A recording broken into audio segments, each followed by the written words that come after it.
अवधूत चिंतन श्री गुरुदेव दत्त श्री स्वामी समर्थ नमस्कार। मी पूजा आपल्या चॅनलवर तुम्हा सगळ्यांचं पुन्हा एकदा खूप खूप मनापासून स्वागत करते। तुमच्या सगळ्या इच्छा स्वामी महाराज लवकरात लवकर पूर्ण करत ही स्वामींचरणी प्रार्थना करते व आजच्या आपल्या व्हिडिओला सुरुवात करते। बघा, आपल्या घरामध्ये जुने देवी देवतांचे टाक असतील, फोटो असतील, मूर्ती असतील तर त्या कशा पद्धतीने विसर्जन करायच्या हे आजच्या व्हिडिओमध्ये आपण पाहणार आहोत।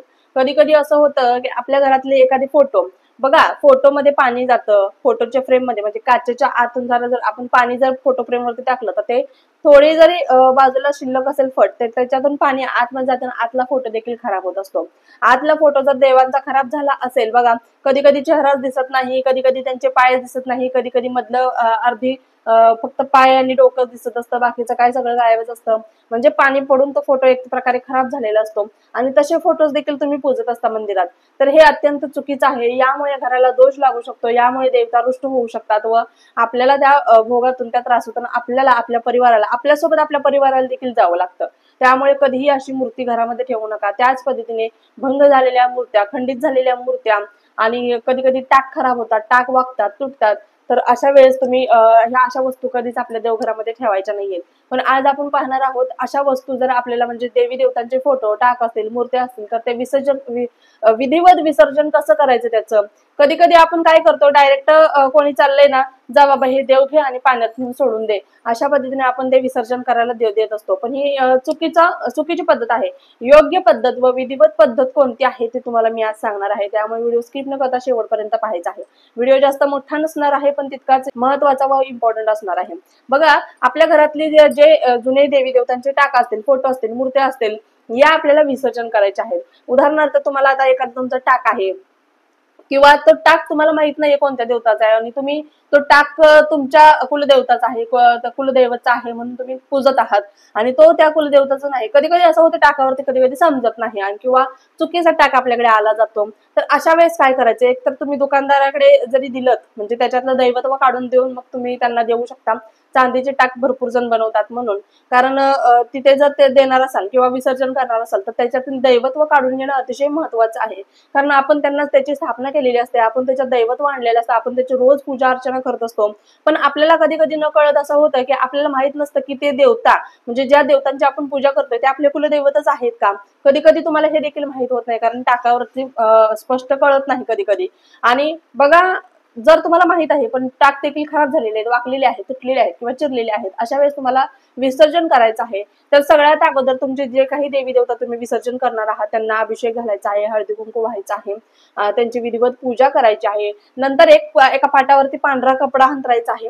कपडा अंतरल्यानंतर एक तुम्हाला सव्वा मूठ तांदूळ घ्यायचा आहे। तांदूळ देखील खंडित नसावं, अखंड तांदूळ असावं। तांदूळ सव्वा मूठ घ्यायचा आहे, एक सुपारी घ्यायचा आहे, एक नाणं घ्यायचं आहे तुम्हाला। ते स्क्रीनवरती देखील तुम्हाला दाखवण्याचा प्रयत्न करते मी। एक सुपारी, एक नाणं व सव्वा मूठ तांदूळ घ्यायचा आहे, तिथे ठेवायचं आहे। त्याच्या बाजूला तुमचं जे काही टाक, मूर्ती, फोटोज जे खंडित झालेले आहेत किंवा जे विसर्जित करायचे आहे तुम्हाला ते तिथे ठेवायचे आहेत। त्यांना त्यांना अभिषेक अगोदर करून घेतलेला आहे तुम्ही, विधिवत त्यांना हळदी कुंकू व्हायचं आहे आणि एक फूल अर्पण करायचं आहे। नंतर तुम्हाला दही भाताचा नैवेद्य देखील अतिशय महत्वाचा आहे। दही भाताचा नैवेद्य दाखवायचा आहे। दही भाताच्या नैवेद्यावर तुळशीपत्र ठेवायचं आहे। दही भाताचा नैवेद्य दाखवल्यानंतर बघा, पांढऱ्या कपड्यावरती सव्वा मूठ तांदूळ, एक सुपारी, एक नाणं, जे देवी देवता विसर्जित करणार आहेत ते आणि दही भात, या सगळ्या वस्तू ठेवायच्या आहेत। नंतर तुम्ही जे देवी देवता विसर्जित करणार आहात त्यांच्यावरती तुमचा उजवा हात अशा पद्धतीने ठेवायचा आहे। तुम्हाला स्क्रीनवरती देखील दिसत असेल, उजवा हात तुमचा ठेवायचा आहे आणि तुम्हाला जो मंत्र सांगणार आहे तो मंत्र म्हणायचा आहे। कारण हा मंत्र कशासाठी, आपण त्याच्यात जे दैवत्व टाकलेलं होतं, जे दैवत्व टाकून आपण रोज त्यांची पूजा करत होतो ते दैवत्व आपल्याला बाहेर म्हणजे माघारी घ्यायचं आहे, काढून घ्यायचं आहे आणि ते दैवत्व काढण्यासाठी तुम्हाला हा मंत्र बोलायचा आहे। मंत्र असा आहे, हा मंत्र मी डिस्क्रिप्शन बॉक्स मध्ये देण्याचा प्रयत्न करेन आणि स्क्रीनवरती देखील देण्याचा प्रयत्न करेन। मंत्र असा आहे, यांतु देवगणाः सर्वे पूजामादाय पार्थिवीम इष्टकाम प्रसिद्धेर्थ पुनरागमनाय च। 3 वेळा मंत्र म्हणायचा। यांतु देवगणाः सर्वे पूजामादाय पार्थिवीम इष्टकाम प्रसिद्धेर्थ पुनरागमनाय च। यांतु देवगणाः सर्वे पूजामादाय पार्थिवीम इष्टकाम प्रसिद्धेर्थ पुनरागमनाय च। या मंत्राचं 3 वेळा पठण करायचं। नंतर या सगळ्या वस्तू त्याच पांढऱ्या कपड्यामध्ये नैवेद्यासकट जर तुम्ही टाक दुकानदारा म्हणजे सोनाराकडे देणार असाल, चांदीचा असेल तर फक्त टाक तुम्हाला तिथे द्यायचं आहे आणि बाकीच्या वस्तू नैवेद्य जे आपण तांदूळ वगैरे घेतले ते पाण्यात प्रवाहित करायचं आहे. आणि जे देवी देवता सकट तुम्ही करणार असाल तर त्या पांढऱ्या कपड्यामध्येच तांदूळ, जे आपण तांदूळ, सुपारी, नाणं घेतलेलं आहे, देवीचा टाक आहे, फूल आहे आणि जो नैवेद्य दहीभाताच घेतलेला आहे त्याच्यामध्येच बांधायचं आहे. एक द्रोण वगैरे घ्या प्लास्टिकचा, त्याच्यामध्ये नैवेद्य ठेवा आणि ते सगळं व्यवस्थित त्या पांढऱ्या कपड्यामध्ये तुम्हाला बांधायचं आहे आणि ते तुम्हाला वाहत्या पाण्यामध्ये म्हणजे नदीमध्ये वगैरे तुम्हाला ते प्रवाहित करून द्यायचं आहे, म्हणजे सोडून द्यायचं आहे, विसर्जन करायचं आहे. अशा पद्धतीने तुम्हाला देवी देवतांचं विसर्जन करायचं आहे. ही योग्य पद्धत देवी देवतांचं विसर्जन करण्याची आहे.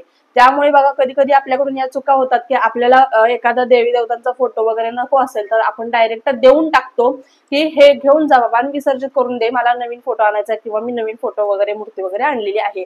अशा पद्धतीने आपण या चुका छोट्या छोट्या करत असतो, त्यामुळे आपल्याला दोष लागत असतात. हे दोष लागू नये म्हणून तुमच्यासाठी आजचा हा व्हिडिओ होता. देवी देवतांचं विसर्जन योग्य पद्धतीने झालं तर त्याचे दोष देखील आपल्याला लागत नाहीत आणि आपल्या घरामध्ये जे काही नवीन देवी देवता म्हणजे तुम्ही नवीन टाक वगैरे बनवून आणलेले आहेत ते देखील आपल्याला स्थापित करायला व्यवस्थित कोणत्याही अडचणी येत नाही. अशा पद्धतीने नक्कीच तुम्हाला जर विसर्जन करायचं असेल तर अशा योग्य पद्धतीनेच करायचं आहे. व्हिडिओ आवडला असल्यास व्हिडिओला लाईक करा, शेअर करा, सबस्क्राईब करा. तुमच्या काही याच्याबद्दल अजून काही शंका असतील तर नक्कीच कमेंट बॉक्समध्ये विचारत जा. मी प्रत्येकाच्या शंकेचे निरसन नक्कीच करते. पुन्हा एकदा भेटू अशाच एका नवीन व्हिडिओ सोबत. तोपर्यंत झालेली सेवा स्वामींच्या रुजू करते. श्री स्वामी समर्थ. धन्यवाद.